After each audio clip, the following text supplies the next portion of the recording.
G'day expats, ladies and gentlemen. Welcome to another episode of Expat Mortgages. As always, I'm joined with my co-host, Jeremy Harper. Good morning, mate. How are you? Morning, James. Very well, thank you. A bit fresh, but we're getting through July. It's a bit of Yeah. a vacuum, as we're saying, of data for Yep. this week, but we've got some Yep. topics to get through. Absolutely, mate. There's nothing new that's come out, unfortunately. There's some job data coming out later today, but we're all holding our breath on that June quarterly CPI coming out next week. And then I think there'll be a bit of a flow-on effect and snowball effect with more data earnings season. We'll keep a very close eye on what the property data looks like from July as well. It's definitely come off, and we're just talking about that before the show commenced. But today, mate, I wanted to pick your brain about these two recent deals that you've been working on over in the last week. Hmm. And then we've got a couple of questions that some listeners have submitted. They're questions we've unpacked before, but I think probably a year or two ago. So I thought we'd jump into them today as well. Mate, let's jump into it. Let's run through Yep. this deal about a client inherited some land. Yep. And, they wanted probably to make the most of that land. So they came to you with a bit of a strategy, and obviously you helped them unpack it. Yep. So brother and sister inherited some land off their family, Yep. which I'd imagine they'd be quite common for quite a few listeners out there.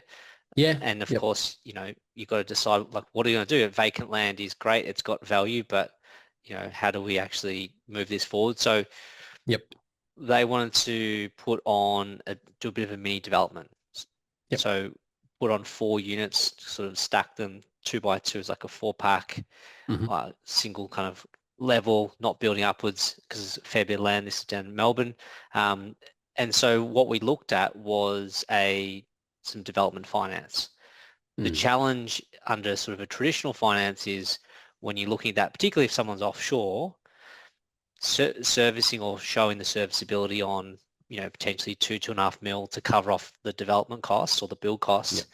Yep. people run into serviceability constraints. So you can look at a development finance where you're capitalizing the interest throughout the build, and then we Yep. show a bit of an exit strategy. So that could be through the sale of, let's say, one or two of those four, and maybe Yep. retaining on two, which will then get rolled out onto long-term, P&I loans Rentals. or rental, just a regular loan after. At Yep. that point, you're only showing the serviceability on that end debt position. Yeah, yeah, and I mean it's timely and topical. We're talking about this kind of strategy because, as we know from those recent CGT changes, when you're adding to housing supply, creating this sort of four pack, this 4 units, you will be able to negative gear these ones compared to existing residential properties. So I think this lays up well with the fact that if you are inheriting land, or if you're inheriting maybe an old residential property where it is on, a good sized block, whether it makes sense for the family to keep it and try and develop it, get the benefits of the negative gearing side long term, get obviously the capital appreciation uplift by manufacturing new equity by doing the development, and ideally, obviously catapulting the family's wealth through that capital appreciation, compounding growth over the years. Yep. A lot of the time when we probably come across some of these, the goal is usually to maybe offload one or two to cover a lot of the debt. And Hmm. then they keep two as just normal long-term rentals, goes into the family asset pool, and they hold on to them. Or if it's a brother and sister, they put themselves on each title. So they obviously re sort of structure the title and rezone the title. So one has one unit, the other one has the other. And then it's just obviously going to their own sort of new family line. So can be a really good strategy. I mean, when you look at serviceability with the expats, generally speaking, is there any hurdles that you look at? Capitalizing the interest is an interesting one. So it sounds like there's no actual repayments made along the way. That's right. So that's different from, an interest-only facility where you're just paying the interest component as a Yep. monthly repayment back to the lender. When you Yep. capitalize the interest, what's happening is that the development finance product, they're looking at the end value. So what would, so in this example, what would the four be worth in one line? Yep. The valuation may strip out a GST component, so mark down that value, and then the lender will say, okay, we're happy to go, 65, 70, 75% against that in terms of their exposure. And Yep. within that calculation, they will allow for the interest to be capitalized. So typically, it's say a 2-year facility, and they'll calculate an estimated interest costs for that 2 years, and then Mm. that provision will be made into the end capitalization against that, Yep. the end value. Yep. So what that means is throughout the loan or the drawdown, the development of the actual and build out, you're not making those repayments. It's capitalized into the loan. Yep. And can you explain how, I mean, you mentioned before, you briefly touched on it, like this is obviously very different to like a standard construction loan. Yep. And can you explain how like a typical construction loan normally would operate? Yeah. So let's say we do a standard, a residential, going through a residential lender for just, you're building an owner-occ or investment. You'll have your fixed build contract and the construction facility. As we Yep. start to make payment to the bank, or sorry, Yep. to the builder, and we're issuing out the invoices from the builder to the bank, getting them paid Yep. out. As we're drawing down that facility, let's say we've got a $500,000 construction facility, we'll Hmm. start to make interest-only repayments on the amount that's drawn down every month. So Yep. typically at the end of the build, that full $500,000 has been drawn out, and then you're Yep. making the full interest-only repayment on that full drawn down amount. And Yep. then at the end of the construction, we can make that call with the bank and say, okay, are we going to roll that into a interest-only facility for say 5 years, or are we going to Yep. go into P&I repayment? Yep. Yeah, that's right. And for anyone who hasn't done a development that's listening in, like progress claims are really common. Like if you're doing a brand new build, there'll be a chunky outlay and progress claim for laying the slab, and it just slowly sort of eats up what the loan balance is until it's fully been drawn on. And then Yep. that just means over the life of the build, your interest costs or your repayments slowly increase. So they're not going to start until obviously a lot of that capital that's sitting there is actually drawn down on. And I think a lot of people that maybe shy away from doing any big renovations, extensions, developments probably don't understand that. They think get Yep. the loan and then you're making repayments already. It's like, no, it's progress claims, paying interest only. And then obviously the build's complete, certificates are issued to obviously formalize the completion. And then that's when, if you're working with the team like Atlas Mortgages, you're either rolling into now a 5-year interest only loan, getting it tenanted, or maybe you're rolling into P&I and just a 25, 30-year loan. Yep. Yep. Yep. Yeah, definitely. And there is a big gap because quite often the bank, once it's done the valuation, the bank will get the loan docs out, get them back. We can be ready and have that construction facility ready. That's step one. Yep. But the lender may not be ready to get the commencement letter issued because they're waiting on a bunch of plans and insurance on their end. So Yep. that can, as you said, can sit there for months really at a Yep. time. And during that period, it just sits there. There's no interest payable by the client. Yeah, exactly. And I think that's where a lot of people, yeah, as I said, they probably just get a bit nervous because they're like, oh shit, I've got this loan, but nothing's happening on the build. It's like, no, it's based on the progress claims. If the first progress claim is 100,000 and the interest rate is 6.5%, then remember, like you're not paying much on that loan over a 12-month period. The annual would be 6,500 on that, but remember you break that down monthly. So it's like, oh, hang on, this is only, a couple of $100 on the first repayment that you're making, and then it slowly progresses and winds up. We know how tradies and builders work, so Yep. it's a slow burn. It's a slow burn, slow project, and obviously slowly the loan increases in terms of the repayments. So that's a good one.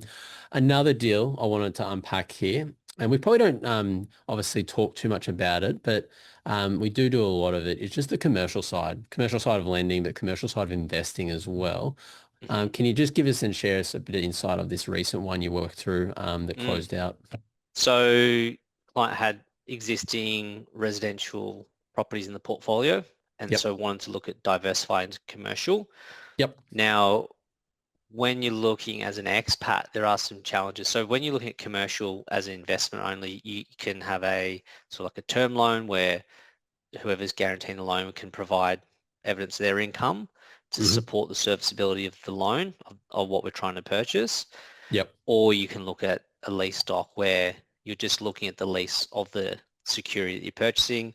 They'll verify the lease, have a look at what the net rent come in, and they'll use Yep. that essentially to determine what we can use for the ICR coverage, so cover off the loan. Now, the big difference between the two is as an expat, a lot of the commercial lenders won't recognize foreign income, so that becomes tricky. That does. Yep. It's a very sort of grey area. Comes down to the strength of the client and do they have a relationship with the bank, things like that. But quite often they'll just say no, look, it's too hard. So with a lease doc, as we're looking at, we set up a special purpose vehicle. You know, might have a company that's buying this asset. They're Yep. just looking at the income, the lease that's coming off that asset we're trying to acquire. Understood. Yep. So, and I mean, does that often just come from a standard rental valuation, or are they looking at previous financials from the previous owner that owns the asset? How is that assessed? Well, it's very much just driven on the valuation, Yep. and obviously on the contract, you need to take it with a tenant in place. So if you're trying to buy something with vacant possession, very Yep. hard, because this is the lifeblood of the deal. Looking at Yep. the current lease in place, and that will determine the tenure on the loan. You know, it's interest only. How long can they give us? They'll look at sort of who covers the outgoings. Is it pre or after outgoings in terms of the rent? Yep. What sort of rental reviews are factored in over Hmm. the life of the lease outgoing, and then those variables will help kind of position what the bank can take in terms of an LVR, and Yep. then the ICR. So with where rates are at on a lease stock with the prime lender, so you're looking at about 6.25 up to sort of high sixes. Mm, So that mm. means that for a lease stock to stack on itself, you're looking at sort of 55, 60% LVR. So we need to Yeah. have a Okay. substantial deposit from the Yeah. borrower. So a mature Yep. borrower that has some equity on the resi portfolio, they can contribute. Yep. And I think it'd be interesting to see the theme change over the next 6 months off the back of the budget, especially with that limited recourse borrowing arrangement gone within the SMSFs on residential property. Commercial property, it's still okay within SMSFs, but yeah, I'm very curious to see whether we see a bit of an uptick in demand in commercial properties, because SMSFs will be looking elsewhere to get the leverage that they want, compounding growth, the income yield. But as you said, much larger deposits need just to satisfy those sort of low DAC valuation for servicing. So it's a good one. I think we'll see a lot more of it within the Atlas Mortgage team and the current client base wanting a bit more of the commercial lending. But mate, that's a good point there to now transition across some of these questions that have come through the last week. Some of them are pretty straightforward, and I just want to throw it to you, see what you're seeing on the lender front, credit policies, those sort of things. So let's jump into it. I've got the first question here.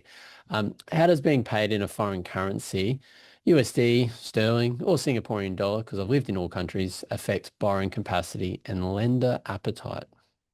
Yeah, so again, it depends on the lender. They've all got their own specific credit policy. Those three currencies you've mentioned are all classified sort of tier one. So majority of the banks will shade that back by 20%. We've got a few lenders that will take 100% of that. So there's a bit more flexibility around that. If you're operating in a country that has a sort of like a second tier currency, that's where we can run into some issue where some banks just won't accept that type of deal at all. Um, Mm, but if you're working with one of those majors, just assume it's going to be a 20% haircut on your base. And then of yep. course, if you're getting allowances and bonuses, that can be treated separately. So with some banks, there may be additional shading, like another Yep. 20% on that type of income. Yeah, okay. Yeah, and I'll come to that as well. You hit a topic where someone else has a question around that. What about loan to value ratios? And a follow-up question here from the same person. What loan to value ratios can expats realistically expect compared to onshore borrowers? I mean, we just talked about commercial property obviously being a little bit different. And that's probably across the base, to be honest. That's not just expats, but you do need a larger deposit for commercial properties.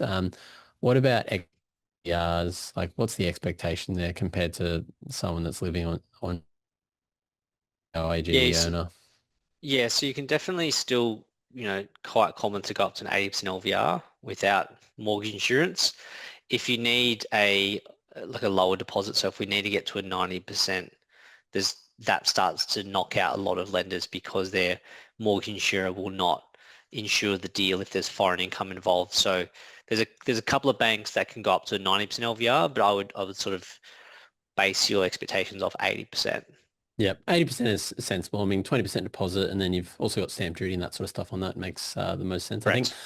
that's an important one. If you've saved for a deposit and you've got 20%, remember you need to factor in stamp duty and the tiny buffy there for things like building and pests and conveyancing, just common expenses. The stamp duty is an interesting one.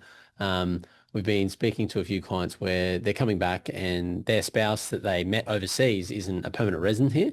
And one of the Mm. goals has always been, oh, I'll try and purchase the main residence when we arrive. or as we're arriving, or even before we arrive. So they've got a home to settle into. I mean, there's always a key risk in that. You buy something you think you'll like in the area that you think you want to stay in for lifestyle reasons, but you get there and it's all different and the expectations have definitely moved. So sometimes it makes sense to come back and rent for a period months before you actually buy. But the issue with this example is the foreign acquirer charge, the stamp duty for the person that's resident, but also isn't a permanent resident of Australia. You really need to be careful around that in Yeah. terms of coming back, your partner doesn't have any Australian citizenship, doesn't have permanent residency. Be very mindful and careful of the extra stamp duty charge. The in this case, they were looking to buy in Sydney, and with the state revenue in New South Wales, they'd be a permanent resident, but they've held that status and have lived in Australia for at least 200 days before they Yeah. don't get smacked with that stamp duty surcharge. So the surcharge was huge. We're talking 8% already on top of the stamp duty that you pay. So not worth it. There's workarounds, depending on who buys it, putting in someone's title and their name first, the Australian citizen, and then executing a love transaction once you've moved into it. It's become the main residence once the permanent residency has been secured and you've met Yep. those minimum requirements. So a good one there.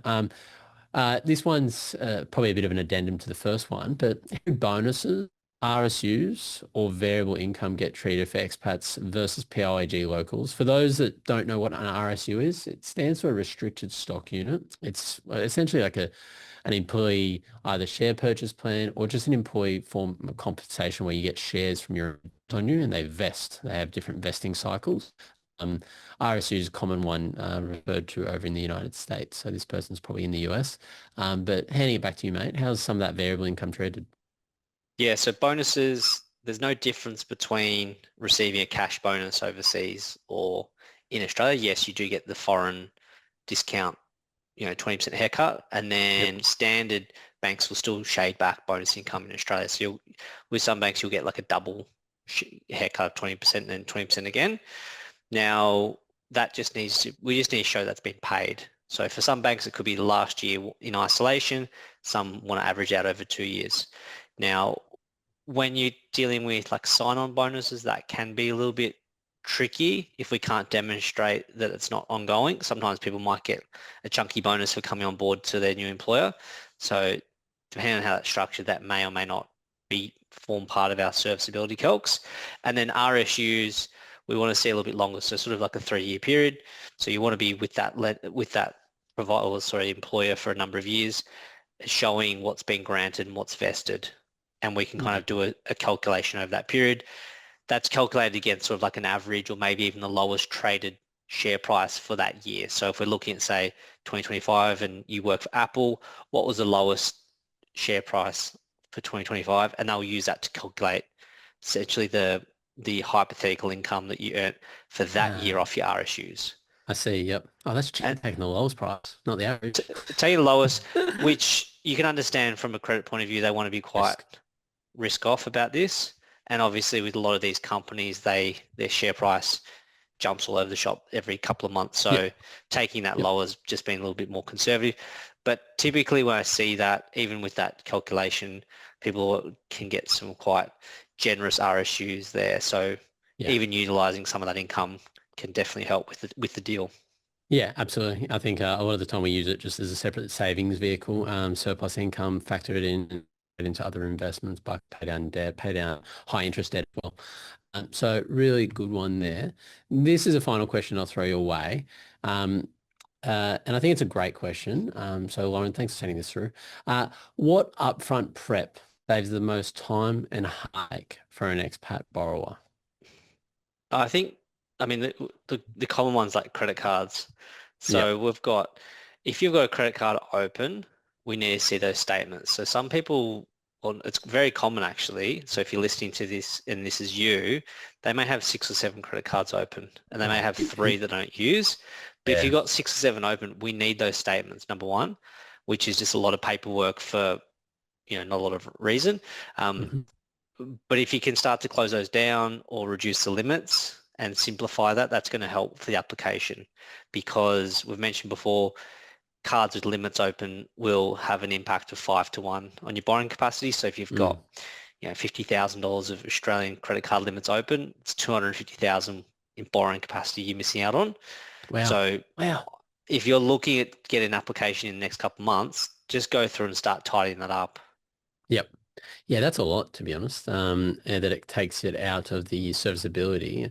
I know with a lot of our clients over in the United States, like they get credit cards so easily over there. And like some of them they don't use, they accept them and like sign up to them, but they don't really use them, to be honest. Yep.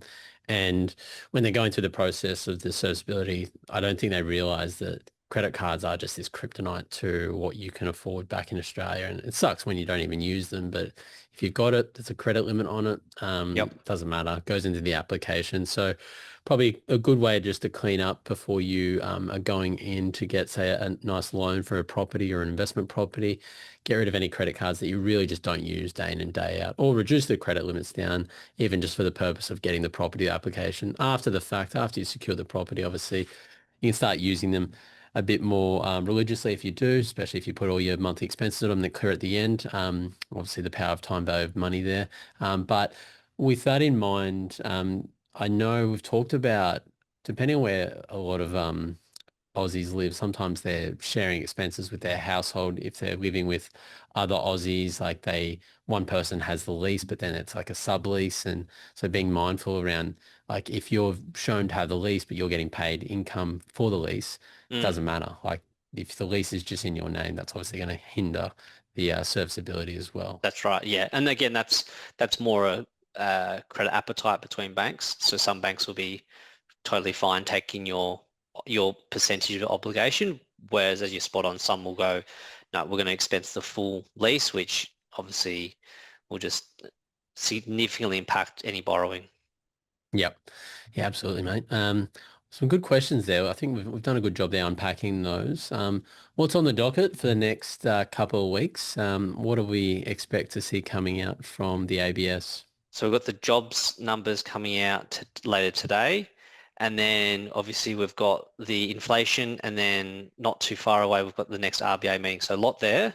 We'll have, and obviously we'll get some more information around property prices for July, see how that's tracking.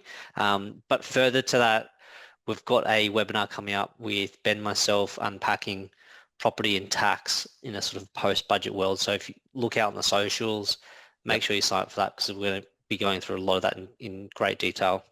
Yeah, it's been a really interesting journey unpacking the changes to the capital gains tax and how the inner workings apply to Aussie expats, non-residents. There's a silver lining in there. We don't know how long the lining's going to stay. We're wondering whether the government's going to close it out. But Ben, along with probably some of the smartest and sharpest tax minds in Australia, have worked together to discover it and work through the flow on of the CGT changes.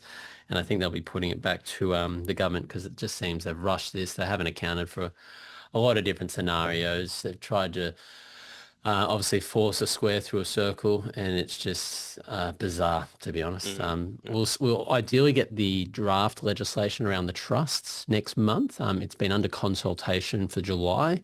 I'm very, very interested in that, because I know that's going to impact a lot of clients and any strategies that we've set up in the last couple of years. There's a bit of rollover relief, but we'll just have to see how that looks and unpack it, and then lay out some case studies for clients as well. Yep. Right. Sounds good. Easy. Well, mate, thanks for your time on another episode. Thanks for tuning in, guys. If you like the show, please give us a like, a follow, and a review, as always. And in the meantime, we'll see you on the next episode. Thanks, James. Thanks, guys.